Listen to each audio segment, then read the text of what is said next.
Okay, that's one of the things parents are concerned their kids aren't getting enough of during the pandemic. The Stats Canada report looked at how COVID-19 is impacting families and children. And as CTV's Suzette Belliveau reports, it seems mom and dad have much more to worry about than just the virus itself. The experience has been extremely difficult on him. His passion is football. So it first started off with his winter training program coming to an end all of a sudden. Looking forward to football, and then all of a sudden, boom, it's gone. Well, no real surprise, but another sign tonight the pandemic is taking its toll on kids. Children and teens are just not getting enough exercise. The numbers plummeted even further during lockdown.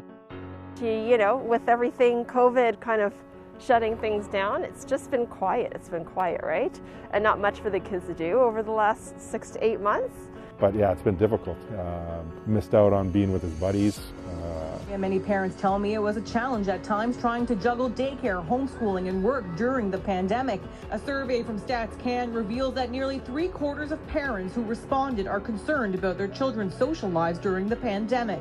And nearly 2/3 of parents expressed concern about managing their children's behaviors, emotions, and anxiety. Participaction found out that too many Canadian kids have spent the pandemic staring at screens.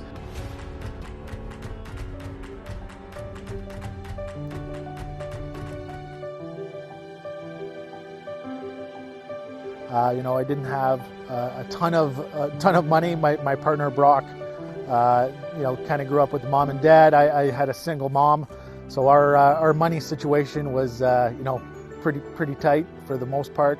And give you an example, Brock and I played football together, and he went to a combine that's out in the States. I didn't even know about it. Didn't have the money to do it, which kind of spurred, later on in life when we were talking about football and how we could help the community in Ottawa, Gatineau area, was like, hey, what can we do? And so that's what Canadian Football Institute was born out of that. And we, started with 3 kids in a gym, my wife's gym, and then we grew that to now like working out with the GGs. And, last year we were at over 120 kids with our program. And one of the things we've always said in our program, like, we want to make sure that no kid is going to be left.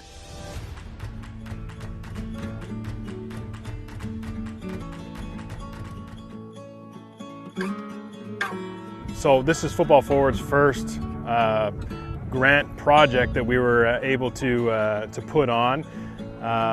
As you've seen today, we've had 40 kids come through here. We've got a great group of coaches. I think the kids are really enjoying themselves. The parents seem to really enjoy it as well. The day is beautiful, so we're really thankful that we got it off. At our level, I work in finance at Public Safety, so we're involved in pushing the funding through to the Canadian Red Cross. I, at my level, am not entirely aware of what happens at the end of the day to all of the money that flows to such an organization. Having full faith that it's having an impact on all of the communities, but certainly to kind of feel that impact personally as a parent, to see it in action, to see all the excitement it creates for the children, all of the employment it's creating in the community, for a community that I think in many regards is struggling in so many industries. I just found this morning to be so incredibly rewarding and special just to see it all happen on the ground. So thank you very much for that.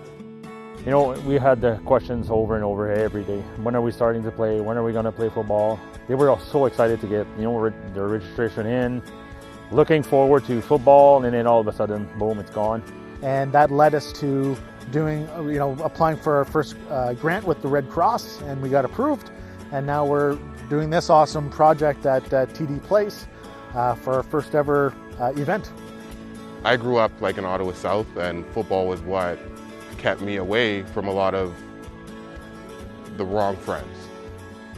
You still have that at this age. They're not into that or being influenced. There's a couple of kids that are a little bit older, 13, 14, and they're at that vulnerable stage where it's like, do I do what my friends are doing, or do I keep myself busy with sports?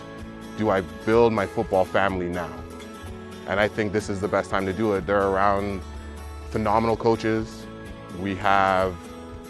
This is the only program I can think of going on. It's for free, and it's catering to these young kids.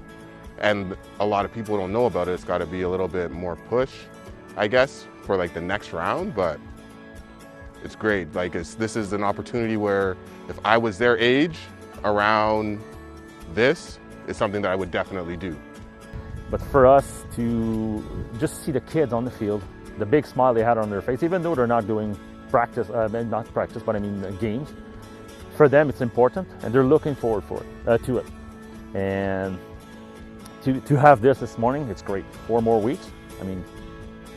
Yeah, I think I could speak for myself. My family will be more grateful for friends, people, not take relationships for granted, not taking seeing people for granted, not being able to go out and see sporting events, concerts for granted. So I think people are going to appreciate those things a lot more going forward when things get back to normal, for sure.